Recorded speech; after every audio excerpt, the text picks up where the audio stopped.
Siapa yang tidak mengenal Napoleon Bonaparte? Ia adalah kaisar sekaligus panglima perang terbesar yang pernah ada. Dia juga adalah sosok yang berperan dalam revolusi Prancis dan memimpin negara tersebut selama beberapa tahun, hingga akhirnya dia dipaksa turun tahta setelah kekalahan dalam pertempuran Waterloo. Tidak banyak yang tahu bahwa sebenarnya sang kaisar hidup dalam pengasingan hingga ajalnya menjemput. Tetapi kematiannya sendiri masih meninggalkan misteri.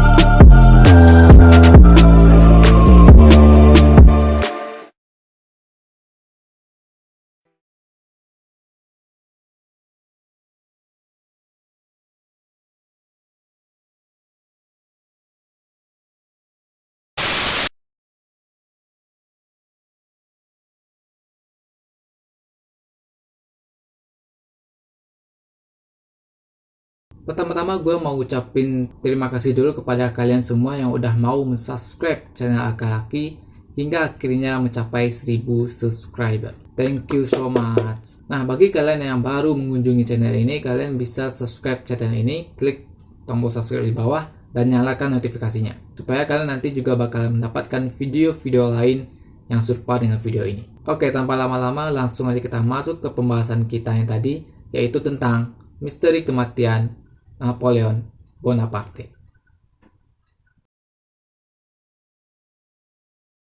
Napoleon Bonaparte lahir pada tanggal 15 Agustus tahun 1769 dan berasal dari keluarga bangsawan lokal yang bernama Napoleone Bonaparte.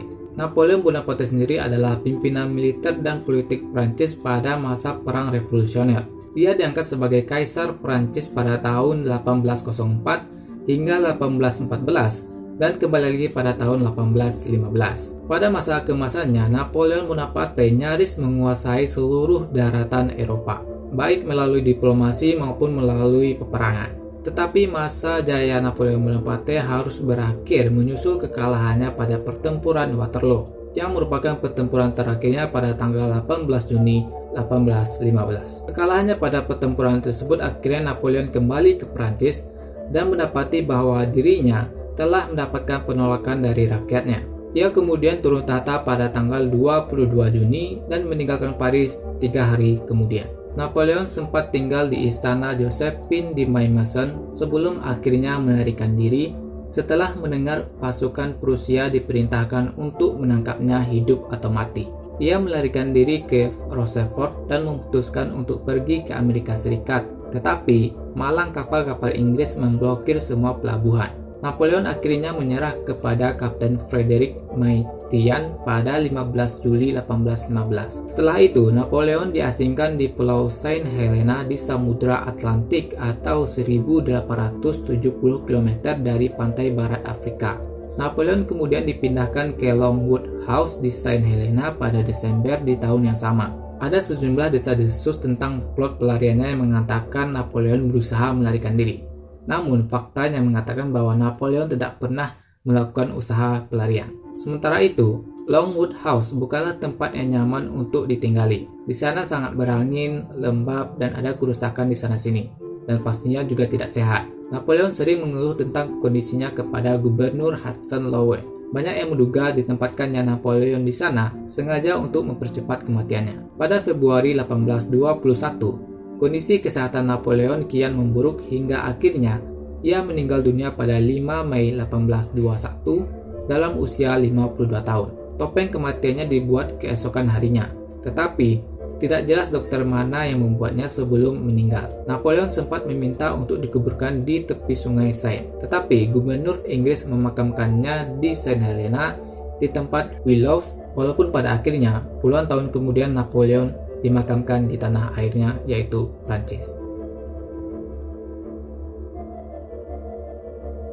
Hampir 200 tahun setelah kematiannya, para ilmuwan pun mencoba mengungkap misteri dari kematian Napoleon Bonaparte. Setidaknya ada 3 teori yang diyakini menjadi penyebab kematian dari Napoleon Bonaparte. Ketiga teori itu adalah, yang pertama, ia tewas karena diracun dengan arsenik.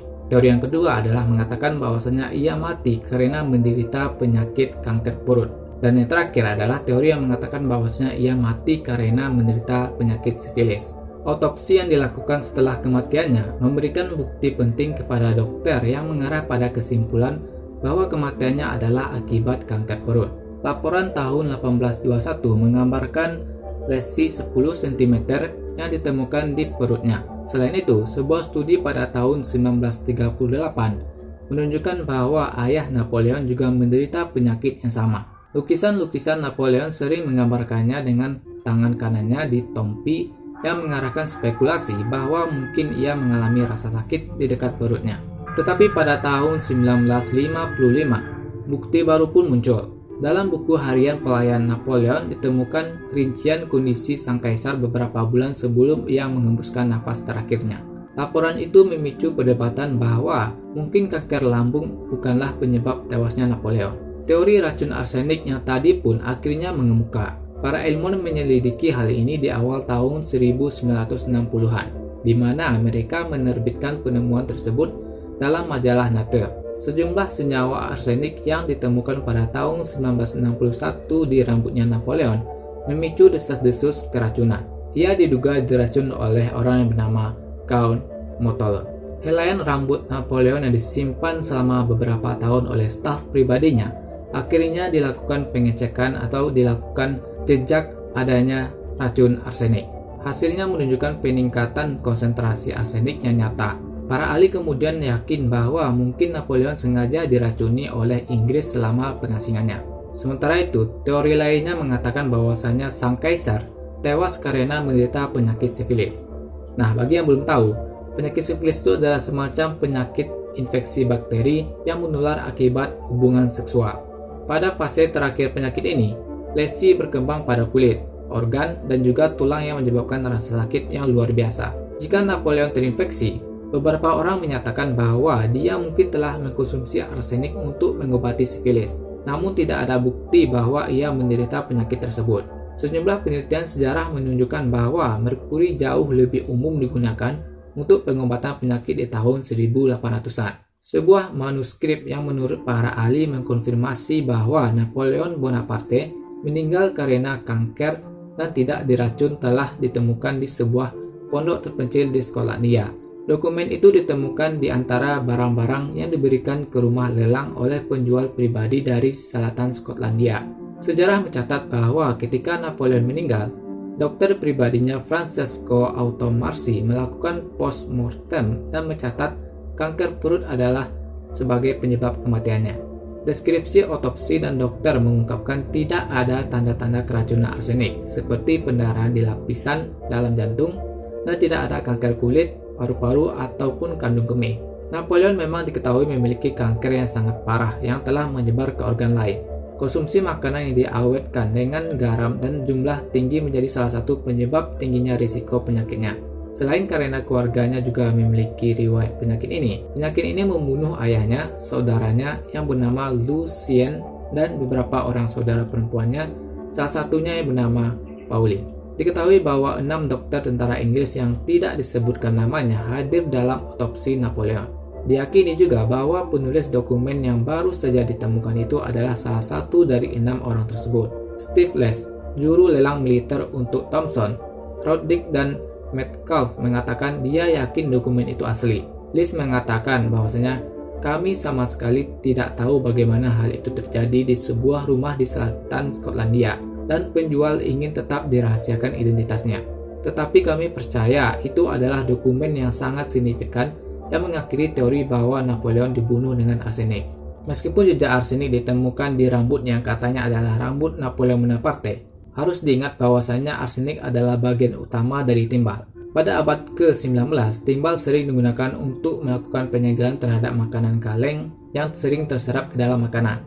Beberapa sejarawan berpendapat bahwa Gubernur Inggris Saint Helena berkonspirasi dengan Charles de Montholon dari Prancis untuk membunuh Napoleon setelah takut ia akan melarikan diri dan kembali lagi ke Prancis. Sejak kematiannya pada 5 Mei 1821, ratusan buku, makalah, dan laporan telah ditulis mengenai kematiannya. Untuk mendukung teori keracunan arsenik, Tidak kurang dari 7 helai rambut Napoleon telah diperiksa oleh para ilmuwan forensik dan laboratorium terkemuka, termasuk FBI di Amerika Serikat, Harwell Nuclear Lab di Inggris, dan fasilitas reaktor Slowpoke di Toronto. Faktanya, dalam setiap kasus rambut yang diperiksa ternyata mengandung kadar arsenik, mulai dari 1,93 hingga 1,98 bagian per juta. Setelah FBI menjalankan tes mereka pada sampel rambut yang diajukan oleh orang yang bernama M. Genfico pada tahun 1994, mereka melaporkan bahwasanya mereka menemukan jumlah arsenik yang sangat besar daripada orang normal kebanyakan. Selain itu, rambut yang diajukan oleh berbagai kolektor juga tidak dapat diterima ataupun juga tidak dapat dikonfirmasi secara positif apakah rambut tersebut memang beneran punyanya Napoleon atau bukan. Dan tampaknya juga tidak ada tes DNA yang dilakukan untuk menunjukkan bahwa rambut yang diuji semuanya berasal dari orang yang sama. Terutama penting mengingat kadar arsenik yang didapat bervariasi di setiap sampel.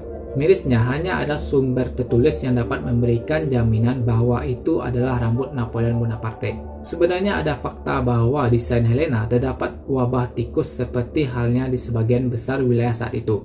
Arsenik biasa dicampur dengan dosis tinggi untuk membunuh tikus. Arsenik juga digunakan dalam dosis kecil sejak zaman Henry ke-8 untuk mengobati sifilis dan penyakit lainnya. Nah, racun tikus tersebut memang digunakan terutama di mana Napoleon tinggal di Longwood, karena rumah yang lembab itu juga dihuni banyak tikus. Jadi singkatnya, bila memang ditemukan arsenik di rambutnya Napoleon, bisa jadi itu bukan merupakan arsenik yang memang sengaja diberikan kepadanya. Bisa jadi Napoleon memang terpapar oleh arsenik yang digunakan pada makanan kaleng dan juga pembunuh tikus yang memang sering digunakan pada saat itu. Pada akhirnya, misteri kematian Napoleon Bonaparte masih belum bisa diungkapkan secara pasti. Lagi-lagi sepertinya kita memang harus bertahan dengan bukti yang paling meyakinkan, yaitu Napoleon Bonaparte meninggal karena kanker perut. Tetapi apakah itu memang benar-benar menjadi penyebab kematian dari Napoleon Bonaparte? Atau kalian memiliki teorinya sendiri? Silahkan tuliskan teori kalian di kolom komentar. Itulah tadi pembahasan panjang kita tentang misteri kematian Napoleon Bonaparte versi Akalaki. Jika kalian suka dengan video-video seperti ini, jangan lupa like dan share sebanyak-banyaknya ke teman-teman kalian. Share melalui semua sosial media kalian supaya views videonya banyak dan subscriber channel gue semakin banyak. Dan untuk teman-teman gue nih yang udah baik itu teman SD, SMP, SMK ataupun teman perkuliahan, kalau udah nonton video ini jangan lupa tinggalkan jejak kalian dengan menuliskan kritik dan saran kalian di kolom komentar. Dan ini juga berlaku bagi kalian yang baru menonton video ini atau yang baru mengunjungi channel ini. Dan yang pasti jangan lupa untuk subscribe channel Akalaki. Serius, gue memang benar-benar serius minta lo untuk subscribe channel ini. Itu tombol yang ada di bawah, ya di sini. Tombol yang ada di bawah, tombol subscribe. Klik itu dan nyalakan notifikasinya supaya kalian mendapatkan video-video terbaru, mendapatkan notifikasi dari video-video terbaru lainnya dari segmen Misteria ataupun dari segmen-segmen gua yang lainnya. And don't forget to follow all my other media social account untuk mendapatkan informasi terbaru seputar channel Akalaki. Terakhir gua Aldi, terima kasih dan good luck.